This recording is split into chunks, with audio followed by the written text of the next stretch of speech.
বিসমিল্লাহির রহমানির রহিম। আসসালামু আলাইকুম।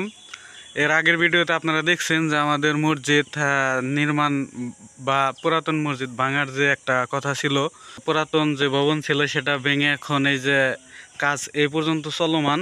তো অনেকেই দেখতে চাইছিলেন যে আমাদের মসজিদের কাজ কতটুকু হচ্ছে বা হইতেছে। নামাজের পর এই বাকিটুকু ভাঙা হবে, এটা এখানে ভ্রমণ ছিল।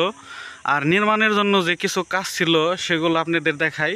এটা হলো যেখানে সাময়িক সময়ের জন্য নামাজ পড়ার উক্তে যে নামাজ আছে সেটা পড়ার জন্য এই ঘর ওঠানো হয়েছে। আর কাজের জন্য এই যে এখানে দেখতে পাচ্ছেন যে ইট ভেঙে রাখা হয়েছে, কাজ চলমান। প্রায় সবগুলা কাজই আমাদের হাতের নাগালে এবং কি চলবে। এই পাশে হলো ইট আর এই পাশে হলো বালু। হুজুর সিমেন্ট কোন পাশে রাখছেন? সিমেন্ট সিমেন্ট যাই হোক এখনো আনা হয় নাই বা পরে আনা সাথে সাথে নিয়ে সিমেন্টের কাজ করা হইব। তো আপনারা দেখতে চাইছিলেন যে আমাদের কাজ, মসজিদের কাজ কেমনে কোন পর্যন্ত হচ্ছে। তো এই যে এখানে আমার চাচতো ভাই আলমগীর, সে প্যান্ডেল বানানোর কাজ করতেছে, এই যে গর্ত করতেছে।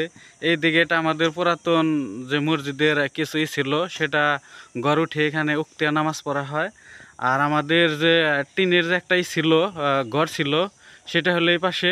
এটা হলো আমাদের ঈদুল আজহার নামাজের পর এটা বা তার কয়েকদিন পর এটা ভাঙা হইব। আর এই দিকে রফিক প্রায় সর্বসময়ই আমাদের সাথে আছে, কাজ করতেছে। আমাদের মসজিদের ইমাম সাহেব, উনি সর্বক্ষণ আমাদের সাথে আছেন এবং বিভিন্ন ধরনের কাজে সাহায্য সহযোগিতা করেন। তো এখন হলো হুজুর আসলে ফেস দেখাইতে একটু মানে আনইজি ফিল করতেছে। এখন সবাই কাজ করে ক্লান্ত, তো আমাদের সবাইকে ঠান্ডা খাওয়াবে। তো আমি ওটুকুটাকে কাজ করি। তো এখন আমি যেহেতু ভিডিওর মধ্যে পর্দার আড়ালে আছি, এর কারণে হয়তো আমাকে দেখতে পাচ্ছেন না। তো রফিকের সাথে একটু কথা বলি। আসসালামু আলাইকুম। কি খবর রফিক মিয়া? মসজিদের কাজ করতে আপনার কেমন লাগে? আপনি তো শুনলাম যে সব সময় সাথে আছেন, কাছে আছেন, তাই না? আর যুবক কি আপনার সাথে কাজ করেন না আপনি একাই কাজ করেন? আরো যুবক আছে না? সবাই আসে, তো আপনি একটু বেশি আছেন, তাই না?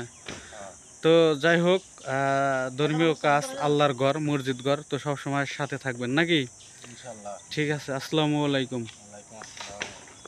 তো এর আগে আপনারা অনেকজনে আমাদের কাছে সহযোগিতার হাত বাড়িয়ে দিছিলেন। তো আপনাদের কাছে একান্তই কাম্য যদি কেউ সহযোগিতার হাত বাড়িয়ে দেন, আল্লাহর ঘর, মসজিদ ঘর, তো আমাদের এখানে সাহায্য সহযোগিতা করতে পারেন।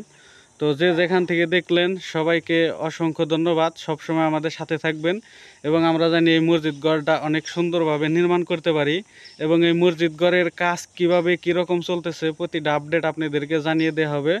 সবাই অনেক ভালো থাকবেন। আসসালামু আলাইকুম।